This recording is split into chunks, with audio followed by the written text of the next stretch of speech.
တောင်တန်းပေါ်မှာနေတဲ့ကြီးငှက်လေးတစ်ကောင်ဟာကြောက်မက်ဖွယ်ရေကန်တစ်ခုတည်းကိုမတော်တဆကျသွားပြီးသူ့မှာရွေးချယ်စရာနှစ်ခုသာရှိခဲ့ပါတယ်။တစ်ခုကတော့ရေထဲမှာတိတ်တိတ်လေးငိုနေဖို့နဲ့နောက်တစ်ခုကတော့ထွက်နိုင်ဖို့အတွက်ကြီးမားတဲ့သားရဲလိုပုံရိပ်ရှိတဲ့ဝက်ဝံကြီးကိုတိုက်ခိုက်ကြိုးစားဖို့ပါပဲ။အဲ့ဒီအခြေအနေကအရန်ခက်ခဲပြီးလွယ်လွယ်နဲ့မဖြေရှင်းနိုင်တဲ့အခြေအနေတစ်ခုဖြစ်ခဲ့သူမဟာတီးခံပြီးကြီးငှက်လေးကိုနူးညံ့စွာဖမ်းပြီးလုံခြုံစွာကယ်ထုတ်ပေးခဲ့ပါတယ်။ကိုယ်တိုင်အတွက်တော့စုအဖြစ်ဖျဲသီးတစ်လုံးကိုစားသုံးလိုက်ပါတယ်။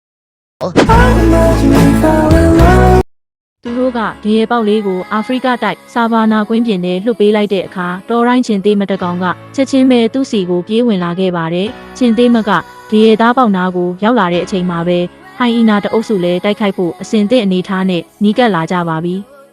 ဒါပေမဲ့ချင်းသေးမကရေဘက်ကလေးကိုလုံးဝမစားဘဲနဲ့ကာကွယ်ရက်တီးပြီးဟိုင်အီနာတွေကိုအနီးမကပ်ခိုင်းခဲ့ပါဘူး။ဟိုင်အီနာတေထွက်သွားပြီးအန်ရီရကင်းသွားတဲ့နောက်မှာတော့သူမကအဒရေဘက်ကလေးကိုချစ်ခင်နူးညံ့စွာရှာနဲ့လျက်တန့်စင်ပေးခဲ့ပြီးကဘာပေါ်မှာအလွန်ရှားပါတဲ့တရိษံချင်းမိတ်ဆွေဖြစ်ရတဲ့တစ်ခုကိုဖန်တီးပေးခဲ့ပါတယ်။